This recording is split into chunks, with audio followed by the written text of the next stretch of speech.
For 21 seasons, the new Yankee Workshop was the most influential woodworking program in American television history. This is the story of why it ended, and the answer might surprise you. From January 1989 to June 2009, Norm Abram built approximately 235 woodworking projects on camera inside a 936-square-foot workshop. The show aired on PBS with full corporate underwriting for its entire run, and it could have continued indefinitely.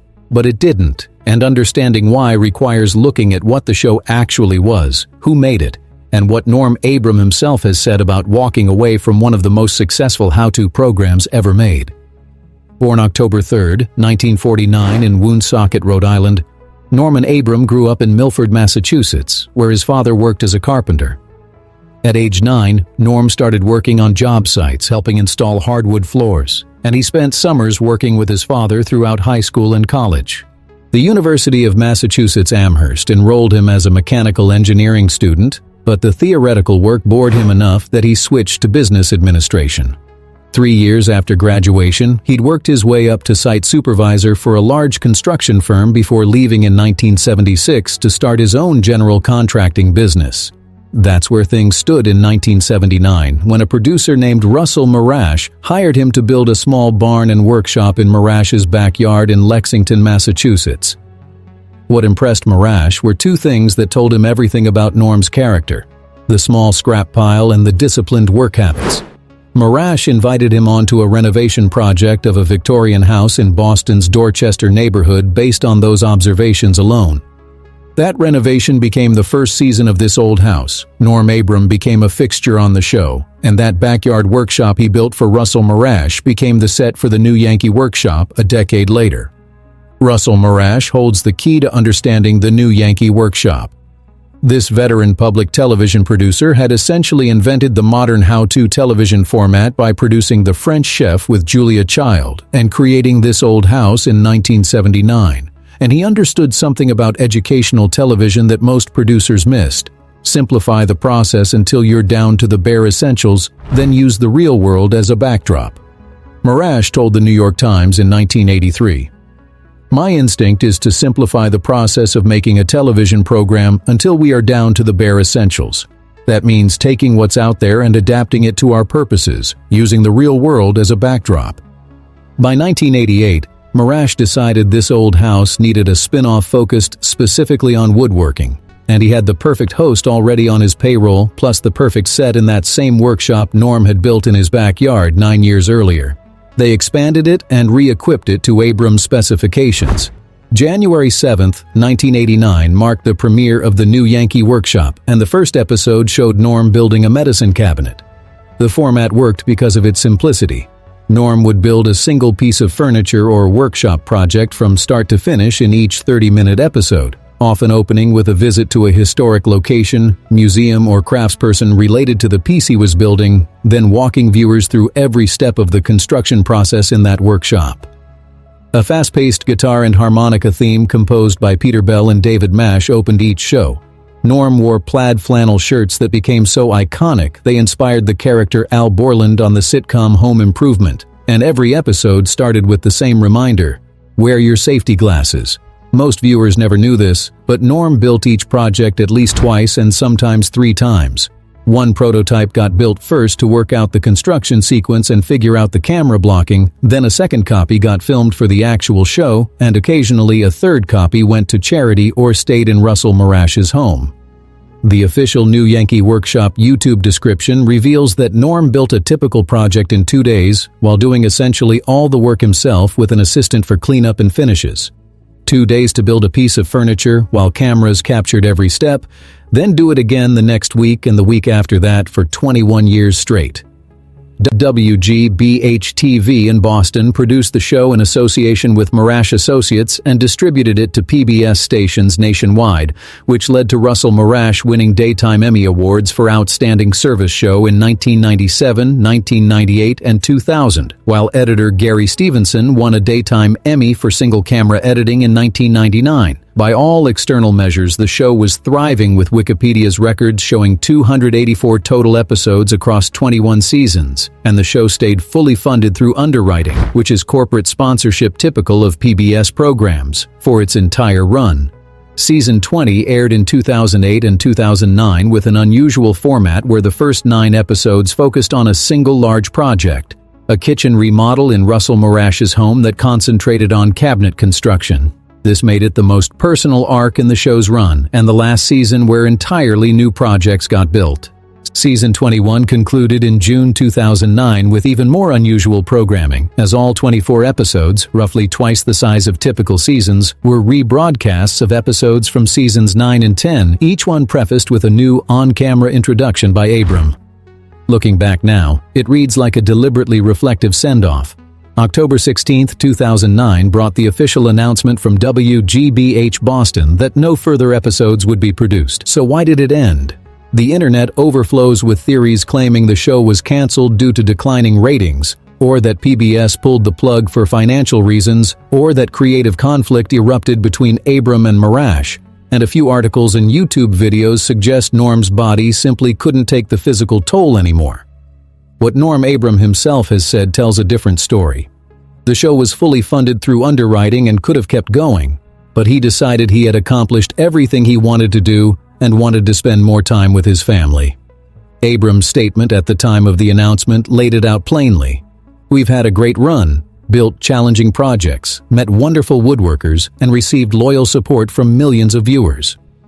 Patrick Ramirez, a WGBH Boston spokesperson, confirmed the news to Fine Home Building magazine in October 2009, and the framing from WGBH, from Wikipedia's sourcing, and from subsequent interviews stayed consistent.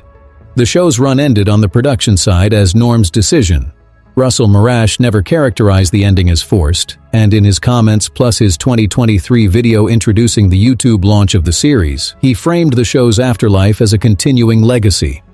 Now, the physical demands might have played a role given that Norm was 60 years old in 2009, after building multiple copies of every project on a tight schedule for 2 decades, which amounts to genuinely punishing work. But this framing, that he left because his body couldn't take it anymore, comes from secondary sources and isn't substantiated in direct statements from Abram, Morash, or WGBH. What we know for certain breaks down like this. There was no financial crisis because the show was fully funded. There was no ratings collapse because the show was still successful. And there was no network cancellation because PBS and WGBH didn't pull the plug. And here's the most telling fact that demolishes the health crisis theory.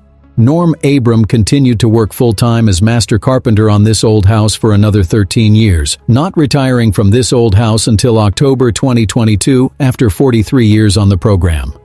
If he'd been forced to leave the new Yankee Workshop in 2009 because of a serious health issue, he wouldn't have kept building on this old house until he was 73 years old. The simplest explanation, supported by the people who actually made the show, comes down to this. Norm Abram decided he was done after building approximately 235 projects on television, showing viewers how to make everything from medicine cabinets to sailing dinghies to gazebos to entire kitchens, accomplishing what he set out to do.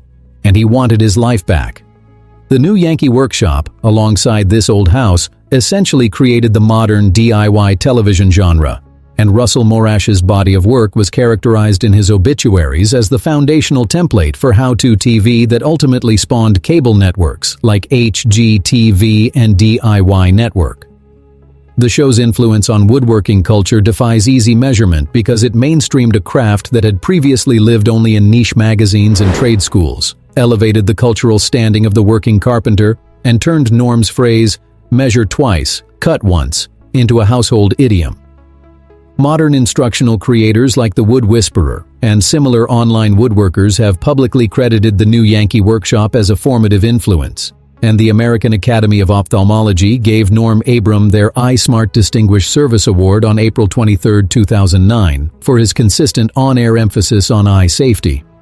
In 2022, the National Academy of Television Arts and Sciences honored Abram and this old house with the Lifetime Achievement Award at the 49th Daytime Emmy Awards. Russell Morash died on June 19, 2024 in Concord, Massachusetts at age 88 after a brief illness. And WGBH announced his death the following day, with Susan Goldberg, WGBH's president and CEO, saying, "As we celebrate the life of Russ Morash, we reflect on the legacy he leaves at GBH, public media and beyond. His commitment to innovation and to the audience defines our work to this day."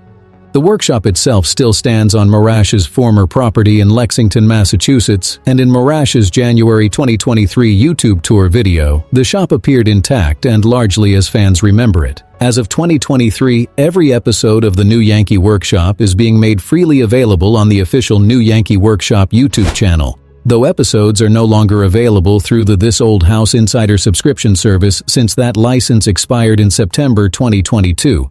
But the move to YouTube means the entire series is now accessible to anyone, Morash said in his January 2023 video introducing the YouTube launch. "We are thrilled to know that YouTube is now showing the New Yankee episodes to a whole new generation of people who may have somehow missed out the first time it was around, and now they're available anytime you tune to YouTube and want to watch a feast of woodworking. It's all there and it's all for you to enjoy, and I certainly hope you do." Norm Abram, now 76, is not actively producing new television, though according to his most recent interviews, he's renovating an older home he purchased on the Rhode Island coast and has discussed building a new workshop there while exploring an interest in shipbuilding. A November 2012 popular woodworking interview captured him talking about his future creative direction. "I'm not certain yet. It won't be contemporary, that's just not my thing. I think it will be an adaptation of period furniture, along the lines of what Thomas Moser did with Shaker furniture. Mainly, it will be very functional. Maybe there won't be a Norm Abram signature style, but it's something I'm looking forward to playing around with." So here's the truth about why the New Yankee Workshop ended. It didn't end because of a network decision, it didn't end because of financial collapse, and it didn't end because of ratings failure or scandal or creative conflict. It ended because Norm Abram, after 21 seasons of building roughly 235 projects in a 936-square-foot workshop in Russell Morash's backyard, decided he had told the woodworking story he set out to tell. Starting at age 40 with a medicine cabinet and ending at age 60 after building projects ranging from simple shelves to complex furniture to boats to an entire kitchen, he'd won Emmy Awards, influenced a generation of woodworkers, and become such a cultural icon that his plaid shirt and safety-first philosophy got parodied on network sitcoms, and he wanted more time with his family. In a culture that often treats success as something you pursue until it's taken from you, Norm Abram did something quietly radical by walking away from a fully funded, successful television program because he'd accomplished what he wanted to accomplish. The show lives on through the YouTube channel with over 205,000 subscribers. The project plans still sold on New Yankee.com and PBS stations that continued airing reruns sporadically through the 2000s. And the legacy continues through every how-to program that came after, through every woodworker who picked up a chisel because Norm Abram told them they could. But the man himself decided on his own terms that he was done. And maybe that's the most important lesson the New Yankee Workshop ever taught.